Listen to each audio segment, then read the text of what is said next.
नमस्कार, new India live देख रहे हैं आप और आपके साथ मैं हूं आर्या झा।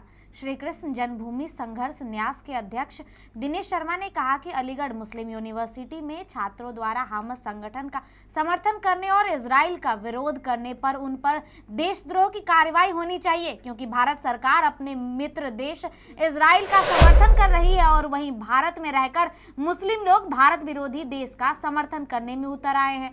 ऐसे लोगों पर सख्त कार्रवाई करनी चाहिए। हिंदूवादी नेता दिनेश शर्मा ने कहा कि कुछ लोग हिंदुस्तान का खाते हैं और तारीफ उन देशों की करते हैं जो हिंदुस्तान के विरोध में कार्य करते हैं।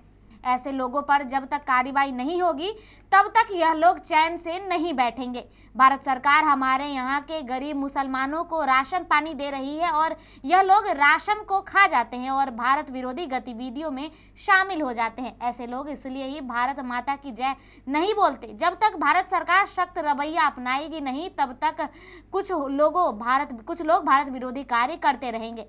कभी यह लोग हमारी सेना पर सवाल उठाते, कभी यह लोग भारत सरकार पर सवाल उठाते हैं और कभी यह लोग मोदी सरकार पर भी सवाल उठाते हैं। इनका कार्य केवल सवाल उठाना है। यह लोग देश विरोधी काम करने में लिप्त रहते हैं, फिर भी सरकार इन पर कार्रवाई नहीं कर रही है। कुछ कट्टरपंथी मुस्लिम लोग हमारे मठ मंदिरों पर कब्जा कर लेते हैं। सरकारी जमीन पर कब्जा करे ऐसे लोगों पर सरकार को कार्रवाई करनी चाहिए। जब तक योगी बाबा का बुलडोजर गरजेगा तब तक यह लोग नहीं मानेंगे। योगी जी हनुमान जी का अवतार है और सबको संभाल लेंगे और धर्म विरोधियों के खिलाफ सख्त कार्रवाई करेंगे, ऐसा हमें विश्वास है। मथुरा में बीते 10 अक्टूबर को जिलाधिकारी और वरिष्ठ पुलिस अधीक्षक मथुरा द्वारा मुख्यमंत्री उत्तर प्रदेश के आगमन कार्यक्रम के दृष्टिगत सुरक्षा व्यवस्था के संबंध में श्री कृष्ण जन्मभूमि और हेलीपैड रामलीला मैदान का निरीक्षण किया गया। इसके साथ ही अधीनस्थों को सुरक्षा यातायात व्यवस्था के संबंध में आवश्यक दिशा निर्देश दिए गए। अमेठी जनपद के जामो ब्लॉक अंतर्गत ग्राम सभा बाबूपुर के रेवड़ापुर गांव और निवासी फलाऊ पत्नी हरिराम की करंट लगने से मौत हो गई। आनन फानन में परिवार वाले सामुदायिक स्वास्थ्य केंद्र जामो पहुंचे, जहां चिकित्सकों ने मृत घोषित कर दिया। जानकारी मिलते ही जामो थाना की पुलिस मौके पर पहुंची और शव को कब्जे में लेकर पोस्टमार्टम के लिए भेजा। भारतीय किसान यूनियन टिकैत के कार्यकर्ताओं ने सलीम खान के नेतृत्व में मथुरा महानगर के डींग गेट, मोहनपुरा, नई बस्ती, मटिया गेट क्षेत्र में मीठे पानी की मांग के लिए जोरदार नारेबाजी कर हाथों में पट्टिका लेकर जोरदार प्रदर्शन किया। भारतीय किसान यूनियन टिकैत के कार्यकर्ताओं ने कहा कि यह सरकार निकम्मी है, जनता को पानी का मीठा पानी दो, जय जवान जय किसान। भारतीय किसान यूनियन जिंदाबाद के गगनवेदी नारे लगाकर जोरदार प्रदर्शन किया। समस्या के समाधान की मांग के लिए जोय आशीष यादव को ज्ञापन सौंपा। भारतीय किसान यूनियन टिकैत के कार्यकर्ता टोपी पहनकर डिंग किसान यूनियन गेट चौराहा पहुंचे। आजाद मार्केट से नारेबाजी करते हुए डिंग गेट चौराहे पर पहुंचकर नगर निगम मुर्दाबाद, जनता को मीठा पानी दो के गगनभेदी नारे लगाकर प्रदर्शन किया। यूपी के मुख्यमंत्री योगी आदित्यनाथ आज मथुरा आए, जहां उन्होंने भाजपा के पुरोधा और एकात्मक मानव प्रेरणा के दर्शन पंडित दीनदयाल उपाध्याय के जन्म स्थान फरह स्थित दीनदयाल धाम नगरा चंद्रभान में दीनदयाल उपाध्याय स्मृति महोत्सव में भाग लिया और वहां पर आयोजित 4 दिवसीय किसान मेले का उद्घाटन किया। वहीं मुख्यमंत्री योगी आदित्यनाथ ने किसान मेले विभिन्न इलाकों से आई छात्राओं द्वारा बनाई गई प्रदर्शनी का अवलोकन भी किया। इसी के साथ सीएम योगी ने पंडित दीनदयाल उपाध्याय की मूर्ति पर पुष्प अर्पित करके उन्हें अपनी श्रद्धांजलि अर्पित की, जिसके बाद मंच पर पहुंचे सीएम का मेले के अध्यक्ष और समिति के लोगों ने स्वागत किया। वहीं दीप प्रज्वलन कर कार्यक्रम की शुरुआत की गई। वहीं इस मंच पर सांसद हेमा मालिनी तथा संसद के अध्यक्ष सोहन लाल शर्मा और 7 किसानों के सीएम के साथ बैठक का मौका मिला, जिसके बाद मेला स्थल पर आयोजित विशाल किसान मेले में अब 5000 किसान को भी संबोधित किया, जिसमें मुख्यमंत्री किसानों के लिए चलाई जा रही यूपी सरकार और मोदी सरकार के अनेकों योजनाओं का बढ़ चढ़कर उन्हें लाभ लेने की बात कही। हालांकि सभा में बोलते हुए उन्होंने पंडित दीनदयाल उपाध्याय को नमन किया और बोले कि किसान के सम्मान के लिए आयोजन किया जाता है। ब्रजभूमि अनेक ऐसे महापुरुष समाज और राष्ट्र के प्रदान कर चुकी है, जबकि 5000 साल पहले श्री कृष्ण ने यहाँ जन्म लिया था। आज भी कुरुक्षेत्र में कहीं जो उपदेश बड़े प्रासंगिक बने हैं, यहाँ रज रड़ कण कण में उनकी यादें हैं। दुनिया के लोग यहाँ आते हैं। डबल इंजन की सरकार हमारे विकास की जो व्रज तीर्थ विकास परिषद कार्य कर रहा है, भारत को अन्न के क्षेत्र में आत्मनिर्भर बनाने में किसान बड़ा भागीदारी है। हर खेत को पानी और युवा को रोजगार मिलना चाहिए। ऐसे हो तो फिर ये धरती सोना उगल सकती है और डबल इंजन की सरकार यही काम में लगी हुई है। यहाँ योगी ने डबल इंजन सरकार डिजिटल इंडिया और स्टार्टअप इंडिया का जिक्र भी किया। इसी के साथ मुख्यमंत्री ने स्वरोजगार योजना का बखान किया। हमारी सरकार का विजन है कि भारत को विश्व गुरु बनाना है। इसी के लिए मोदी सरकार और पंडित दीनदयाल का कहना था कि हमारी सरकार बनते ही लघु उद्योग और किसान का 1 लाख रुपए तक का ऋण माफ किया जाता। 2,62,00,000 किसान पीएम किसान योजना अन्नदाता के खाते में जा चुका है। किसान खुशहाल होगा तो देश खुशहाल होगा। इसीलिए गांव को किसान को महिला को गरीब को योजना से जोड़ना है। चाहता में चीनी मिल की दोबारा से शुरू करने पर काम कर रही है। पूरे ब्रज में तीर्थ क्षेत्र के विकास किया जा रहा है।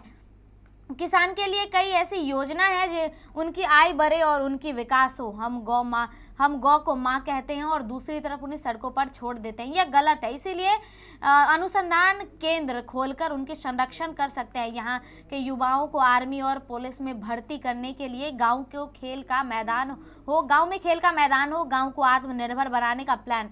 यहाँ ओपन जिम स्टेडियम और अन्य जरूरी है।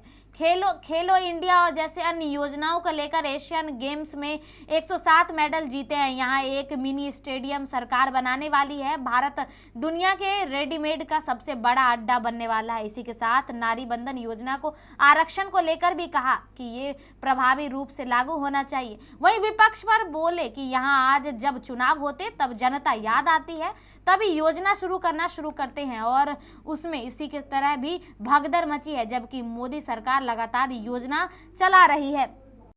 उसके प्रेरक पुरुष, एक ऐसे महापुरुष की पावन जयंती का, जिसकी जन्मभूमि होने का सौभाग्य इस फरहा गांव को है, उनके इस पावन जयंती कार्यक्रम में इन किसान बंधुओं के साथ जुड़ने का अवसर हमें प्राप्त हो रहा है, जिन्होंने अपनी मेहनत से, अपने परिश्रम से भारत को अन्न के क्षेत्र में आत्मनिर्भर बनाने और भारत को खाद्यान्न के रूप में न केवल अपने नागरिकों को दुनिया की लोकतांत्रिक रूप से जीने वाली इतनी बड़ी आबादी की आवश्यकता की पूर्ति के लिए, बल्कि भारत की धरती की इन संभावनाओं को अपनी मेहनत से खाद्यान्न आत्मनिर्भरता के साथ साथ अतिरिक्त खाद्यान्न को हम दुनिया के देशों में भी निर्यात कर सकें, उन सभी अन्नदाता किसान भाई और बहनों के साथ आज संवाद बनाने का एक कार्यक्रम करने का मुझे सौभाग्य प्राप्त हुआ है। भाइयों बहनों, पंडित दीनदयाल उपाध्याय जी एक बात कहते थे, उनका नारा ही बहुत, यानी जो सामान्य भाषा में लोग समझ सकते थे, हर हाथ को काम, हर खेत को पानी। आप अनुमान कर सकते हैं, हर हाथ को काम का मतलब हर नौजवान के हाथ को रचनात्मक दिशा मिलनी चाहिए।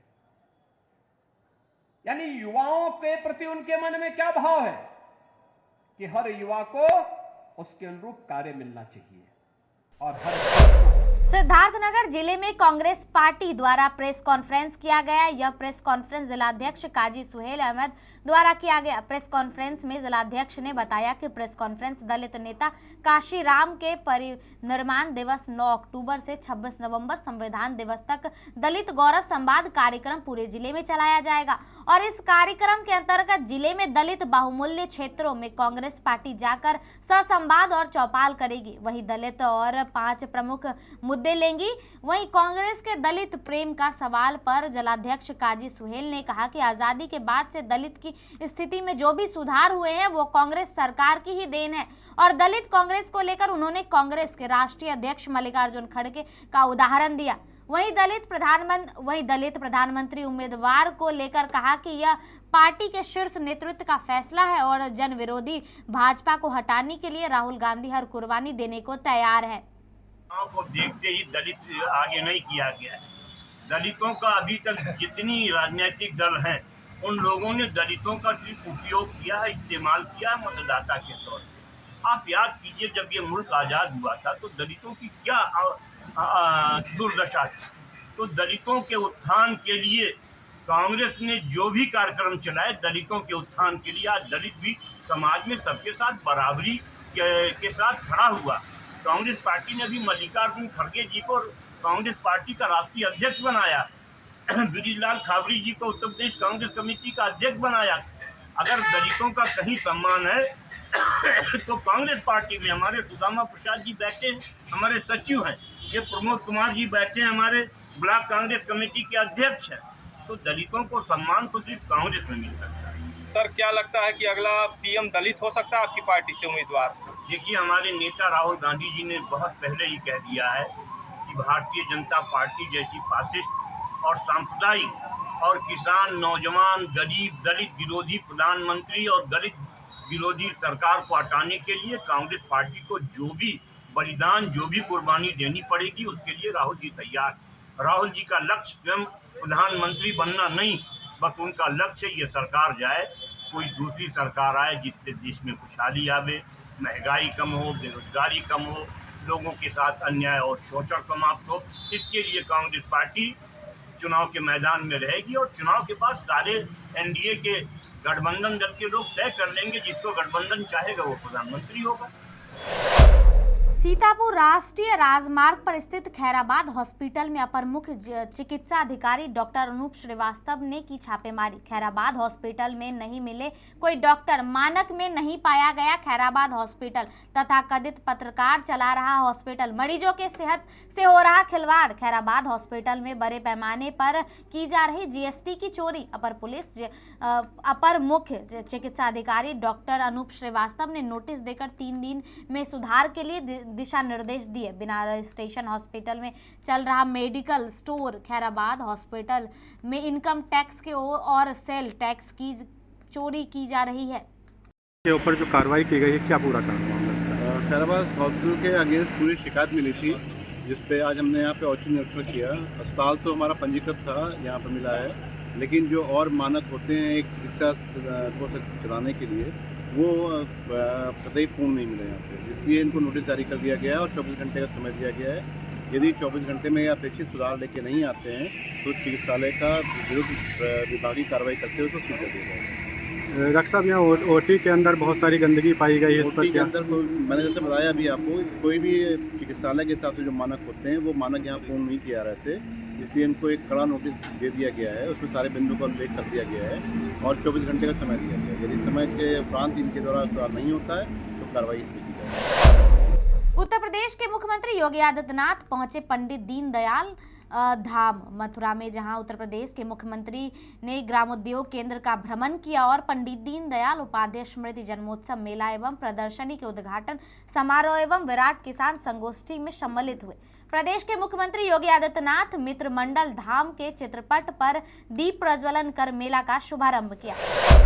प्रोबेशन विभाग में घुसखोरी की पोल खोलता वीडियो सोशल मीडिया पर वायरल हो रहा है। वायरल प्रोबेशन विभाग में उर्दू अनुवादक वरिष्ठ सहायक तनवीर अहमद घूसखोरी के रुपए लेते दिख रहे हैं। वीडियो में घूस में ली 500 रुपए की गड्डी गिनते साफ साफ दिख रहा है। घूसखोर कर्मचारी योगी सरकार के जीरो टॉलरेंस नीति के खुलेआम विरोध कर रहे हैं, खुलेआम ठेंगा दिखा रहा है। इस कर्मचारी मामले को लेकर प्रोबेशन विभाग के अधिकारी ने कुछ भी बोलने से मना किया है। खबर अमरोहा से है, जहां अमरोहा के गजरौला में उत्तर प्रदेश कांग्रेस कमेटी के निर्देशानुसार एक प्रेस वार्ता का आयोजन किया गया। प्रेस वार्ता में मुख्य अतिथि के रूप में उत्तर प्रदेश कांग्रेस कमेटी के सचिव जिला प्रभारी मुकेश यादव पहुंचे। जिन्होंने असदुद्दीन ओवैसी और भाजपा पर निशाना साधा। बता दें कि कांग्रेस नेता मुकेश यादव ने कहा कि जनपद अमरोहा में कांग्रेस पार्टी दलित समाज में 80 रात्रि चौपाल लगाएंगे। जनपद अमरोहा में 4 विधानसभा क्षेत्र हैं।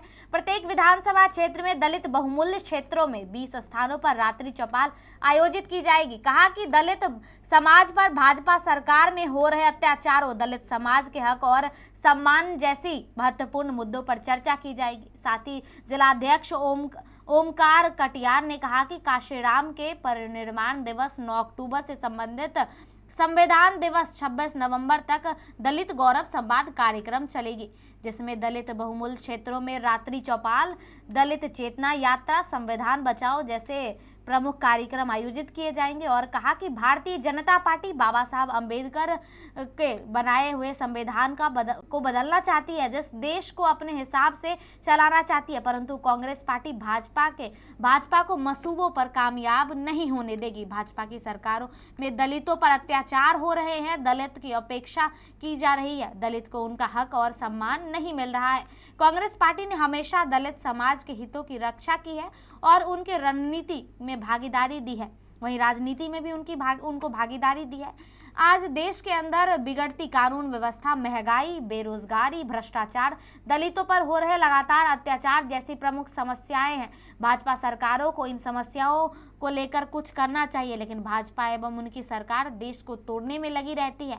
आज जो भी राजनीति दल भाजपा को सत्ता से हटाना चाहते हैं, हराना चाहते हैं, बेदखल करना चाहते हैं, वो सब इंडिया गठबंधन में शामिल है, और जो दल भाजपा से मिले हुए हैं वो इंडिया गठबंधन में आने से परहेज कर रहे हैं। भाई झूठ बोलने की आदत है उनकी। उन्होंने अपने झूठ बोलना, लोगों को बरगलाना अपनी दिनचर्या में शामिल कर लिया है। आए दिन घटना हो रही है उत्तर प्रदेश के अंदर। बाबा जी की सरकार में कानून व्यवस्था बिल्कुल ध्वस्त है। मर्डर, डकैती, रेप, लूट आम बात हो गई है। जनपद अमरोहा में भी रात कल 2 मर्डर हुए हैं, बड़े सनसनीखेज मर्डर हुए हैं, और एक आदमी बिल्कुल मृत हालत में बदमाश छोड़ के चले गए। ये बाबा जी का लाइन ऑर्डर है। बरेली की जो घटना हुई है आपके सामने है, ये बाबा जी का लाइन ऑर्डर है। तमाम बहुत सारी घटना हो चुकी है। मथुरा में घटना हुई है, या मान लीजिए आपकी हाथरस में घटना हुई, उन्नाव में घटना हुई। वो भी बेटियों को बचाने की, पढ़ाने की बात नहीं करते, वो सिर्फ झूठ बोलने का काम उत्तर प्रदेश के सरकार में जो लोग बैठे हैं, और खास तौर से उत्तर प्रदेश के जो मुख्यमंत्री जी हैं और उनकी सारी टीम, लोगों को झूठ बोल के बरगलाने के अलावा और कोई उनका काम नहीं है। अब पूरी तरह से उत्तर प्रदेश की कानून व्यवस्था चौपट हो चुकी है। बदमाश खुलेआम वारदातों को अंजाम दे रहे हैं, कोई खौफ नहीं है सरकार का। जी, आप कांग्रेस में लोगों को जोड़ने की बात करते हैं, लेकिन अगर यहाँ पर आप प्रेस वार्ता कर रहे हैं, यहीं पे देखा जाए तो यहाँ पर आपके जो कांग्रेस के कार्यकर्ता हैं वो भी मौजूद नहीं है। देखिए यहाँ पर जो है आज प्रेस वार्ता में जिन लोगों को यहाँ बुलाया गया वो लोग सब यहाँ मौजूद हैं। यहाँ पर हम लोगों ने आदरणीय हमारे प्रभारी जी को प्रेस वार्ता का चीफ गेस्ट थे, मुझे रहना था, सैरध्य जी को, उपाध्यक्ष संगठन को, और जितने भी हमारे जिला कमेटी के मेन लोग हैं, उन सब जिन लोगों को बुलाया गया था वो सारे यहाँ मौजूद हैं। ये प्रेस वार्ता है, कोई पार्टी का कार्यकर्ता सम्मेलन नहीं है। पार्टी का कार्यकर्ता सम्मेलन होगा तो उसमें लोगों को अपार भीड़ आपको देखने को मिलेगी। अध्यक्ष, एक सवाल ये भी है, भारतीय जनता पार्टी की सरकार को 10 साल पूरे हुए, वो केंद्र में भी लोग राज करने, यूपी में भी राज कर, लेकिन जो महंगाई है उस पर ब्रेक नहीं लगा पाए। पहले उन्होंने कहा था कि हम लोग महंगाई को ब्रेक लगाएंगे, ये सब कर, कभी शिक्षा पे बात नहीं करते, रोजगार पर बात नहीं करते, सिर्फ हिंदू मुसलमान पर बात। देखिए, महंगाई, बेरोजगार, भ्रष्टाचार, देश का विकास, देश में अमन चैन शांति, देश में भाईचारा, सद्भावना, ये भारतीय जनता पार्टी के एजेंडे में नहीं है। झूठ बोलना, लोगों को बरगलाना, लोगों को धार्मिक भावनाएं भड़का के, जातिवाद भड़काकर वोट लेना, सत्य हथियाना उनकी दिनचर्या में शामिल है, उनके एजेंडे में शामिल है। वो काम के लिए नहीं आए, वो लोगों को लड़ाने के लिए आए, भाई भाई से लोगों को लड़ाने के लिए आए। धार्मिक उन्माद फैलाकर, लोगों को भड़काकर देश में माहौल खराब करने के लिए वो लोग आए। वो देश का विकास करने नहीं आए।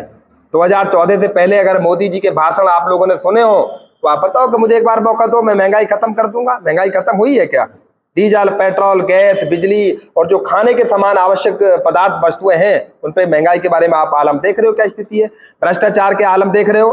बिना पैसे लिए थाने में, तहसील में, कचहरी में कहीं भी काम बिना रिश्वत दिए काम नहीं हो रहा। आए दिन लोग रिश्वत लेते हुए पकड़े जा रहे हैं, ये भ्रष्टाचार का आमिल। रोजगार, हाथ में डिग्री लिया घूम रहे हैं लोग, क्या साहब हमें रोजगार दे दीजिए, रोजगार दे दीजिए। और जब युवाओं ने रोजगार के नाम पे वोट दिया, मोदी जी की बात पे विश्वास कर लिया कि ये आदमी बनेगा तो हमें रोजगार मिलेगा, और आज वो बन गए, तो लोगों को क्या जवाब दे रहे हैं कि आप टायर पंचर की दुकान खोल लो, आप पकौड़े की दुकान खोल लो। क्या लोग MBBS करके, M.Tech करके, C.Tech करके, B.Tech करके अपने बच्चों को टायर पंचर की दुकान खोलने के लिए पढ़ा रहे हैं, या मान लीजिए पकौड़े तलने के लिए पढ़ा रहे हैं? ये देश का, इससे ज्यादा देश की जनता का दुर्भाग्य नहीं हो सकता कि उन लोगों ने ऐसे लोगों को बैठा दिया जिनका देश से कभी कोई मतलब रहा ही नहीं है। एक सवाल लास्ट ये भी रह गया, अभी रमेश मोदी ने एक फैसला MRN